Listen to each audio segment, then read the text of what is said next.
Hi, my name is Caroleeena Mabry, and I participate in the Moral Monday events here in Raleigh. And here's why. I believe in participatory government. A government of the people, by the people, and for the people requires the people's voice. But our government here in North Carolina is no longer listening to us. Since the Republicans redrew the voting districts, they won all three houses of our government. The governor's mansion, the state senate, and the state house of representatives, all full of Republicans. And they are systematically taking apart what was our previously progressive state. North Carolina is home to many, many universities and Research Triangle Park. It was home to Black Mountain University back in the day, where Buckminster Fuller erected the first geodesic dome, and where Albert Einstein used to teach. We had the first gay mayor in the country in North Carolina. We had a woman governor in North Carolina. In 2008, North Carolina went for Obama. We have one of the most integrated school systems in the country here in Raleigh. So our state is very progressive, and the Republicans don't like that.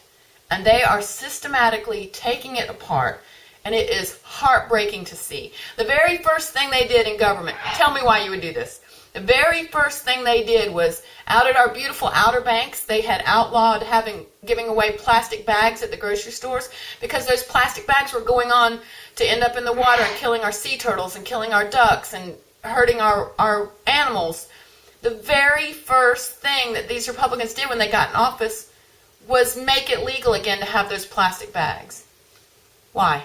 Why would you do that? So clearly they're not listening to the people of North Carolina, and that's why they're not listening to our letters, they're not listening to our phone calls, and that's why thousands and thousands of us have decided we're just going to meet on the lawn of the legislature every single week until at 5 o'clock once everybody's off work. These are working people. This is not some hippie drum circle stuff. These are nurses and doctors and school teachers and mothers and laborers and farmers and all the people that make up our beautiful, diverse state.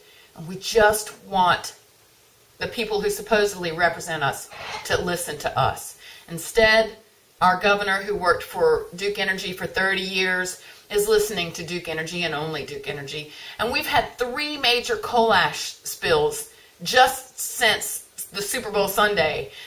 And one of them, we can't even get stopped.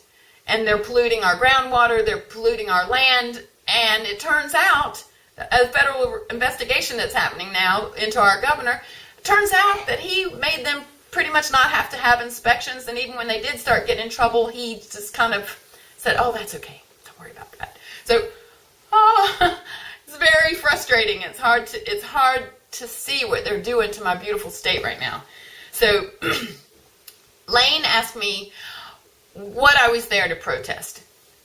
I wouldn't say I was there to protest anything. I'm there to bring attention to a whole lot of issues that are serious things that are affecting our state right now. I would say the first one is the issue of voter rights.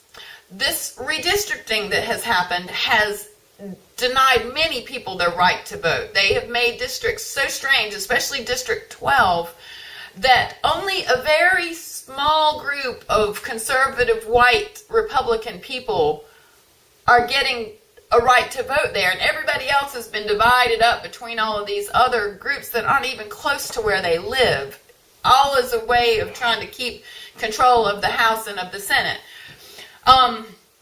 They have instituted a tax, if you can believe this, on the parents of college students if their college student registers to vote at their university. Voting happens on a Tuesday. No college student is going to go all the way back to their hometown to vote and then go back to school on a Tuesday. But the Republicans have made a tax of over $2,000 per student if your kid registers to vote away from their hometown. It's just a way of trying to deny them their vote. They're doing it on purpose. So you might ask, why don't they do early voting? because the Republicans have gotten rid of early voting, especially in all the minority districts and the university districts. The only people who get the advantage of of early voting anymore are the good old white people in places like District 12. They're closing down voting stations. They are implementing a voter ID law that is straight up racist, and it hurts, in particular, our elderly people. Now, some people say, why not just have your driver's license and vote? How easy is that? Well, not everybody has a driver's license. Not everybody drives. And especially when you start to look at our older people, to go and get this voter ID that they would need, they also have to have their birth certificate. And a lot of them don't have their birth certificate. So they got to find a way to get downtown to pay for that birth certificate, and then get another ride to go to the DMV to get an ID, also they can vote. And here's the thing. There is no voter fraud. There's no voter fraud. They're doing it on purpose to make it so that people who they think will vote Democrat can't vote. And if you don't believe it, watch The Daily Show. One of their strategists admitted it on there. He admitted he lost his job afterwards, but he admitted it was to hurt Democrats. But what he's really doing is he and all of them are robbing American citizens of their right to vote. And that is un-American, and it just makes me furious. So, other things that I'm really frustrated about is what they've done for the social safety net for the people who are poor and struggling, especially in our recovering economy. It is recovering, but things are still really tough for a lot of people. And they have cut food stamps, they have cut. The federal government was going to give our state a bunch of money to extend long-term unemployment for the people who haven't gotten jobs yet. And this was no strings attached money from the federal government, but our state gave it back. They just didn't want it. And that's not the first time that these Republicans have done that. They've done it 2 other major times. So we were also going to be a hub in the light rail system that was going to cover this entire country. We were going to be the hub going east and west, all the way from Tampa, Florida, up to Maine. And we were going to be the north-south.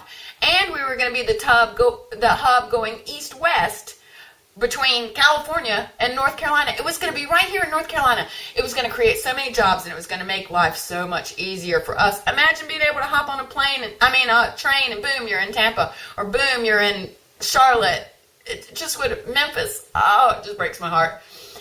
But no, they gave all that no strings attached money back as well. So that would have been during the stimulus. Those were stimulus funds that they didn't take.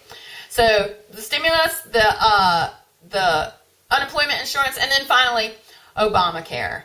We were supposed to get Medicaid supplements to help our poor people, since the Republicans in our state refused in any way to try to set up Obamacare. They never set up their own website. They didn't try to get insurance companies to compete against each other, which is what it's supposed to do. And they also didn't take the Medicaid money that would have helped all these people who are falling through the cracks. Because face it, these people don't care. They don't care about the poor. They don't care about, it's like House of Cards. If you've seen the show House of Cards, those are the people who have our government right now. I almost said representing our government, but they're totally not representing our government. So, our state, other issues that I'm concerned about, I think very much about animal issues. I feel like not many people speak for the animals, and we are still an agricultural state. I was driving downtown Raleigh the other day, and I saw a sign paid for by Rick Berman, who's a terrible lobbyist who does nothing but tries to make evil things sound good.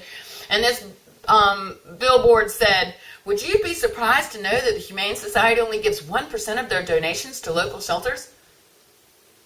That's not what the Humane Society does. The Humane Society advocates for animals in things like agricultural settings, for our wild horses out on the Outer Banks, for things like that. Things that people who make money off of animals and don't want to institute anything that doesn't hurt them don't want. So they're starting to try to attack the Humane Society. Well, in the meantime, our government is helping them out by doing things like passing laws that make it illegal to videotape animal cruelty. And guess what the punishment is? It's as bad as the punishment for the animal cruelty. So if you go into one of these hog farms down in Clinton, North Carolina, and you see something absolutely terrible, and you take a video of it, you can go to jail or suffer the same punishment as the person who actually did it just for filming it. That's messed up. It's just messed up. Another thing that I'm worried about is the way certain corporations are taking over our state. Duke Energy is a big one. And then there's the individuals like Art Pope.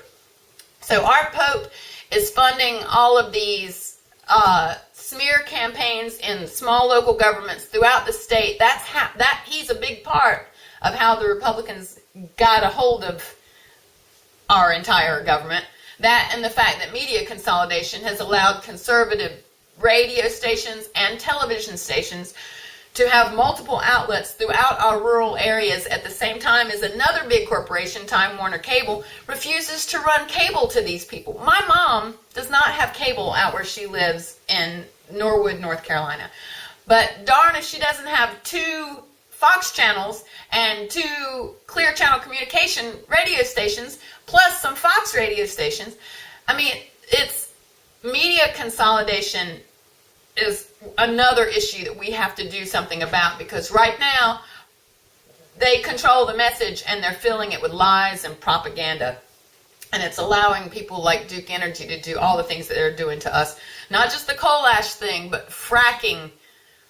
They're fracking all over our state now. It's just absolutely terrible. So we've got to get corporations are not people. Can they have a baby? No. Can they be put to death in a gas chamber? No. They are not people. They are a single person, a rich billionaire who all of a sudden gets a lot more votes because he can spend a lot more money and the rest of us can't. It's just wrong and it's immoral. That's what Moral Mondays are about. So, what else did I have to say here that he asked me about? I guess that's it. I guess that's all I have to say. And I could go on and on. There are we're bleeding from 1 million tiny wounds in our state. And our representatives, almost all of them, don't care because they're not working for us. And we've got to do something about it. We've got to take our country back. But in the meantime, we're going to stand out on the lawn and we're going to demand to be heard. And we're going to go into the legislature, and if they don't listen to us, they're going to have to arrest us because we have a right to be heard. And that's why people are being arrested. Peaceful people, professional people, doctors who don't like seeing their patients not be able to get the care they need. Oh my gosh, and women's rights. How did I totally forget about women's rights? So our state passed almost an abortion ban on the back end of a motorcycle piece of legislature that is going to close a lot of our abortion clinics. It's going to make doctors have a script that they have to read from to women that's full of information that doctors say is just not true.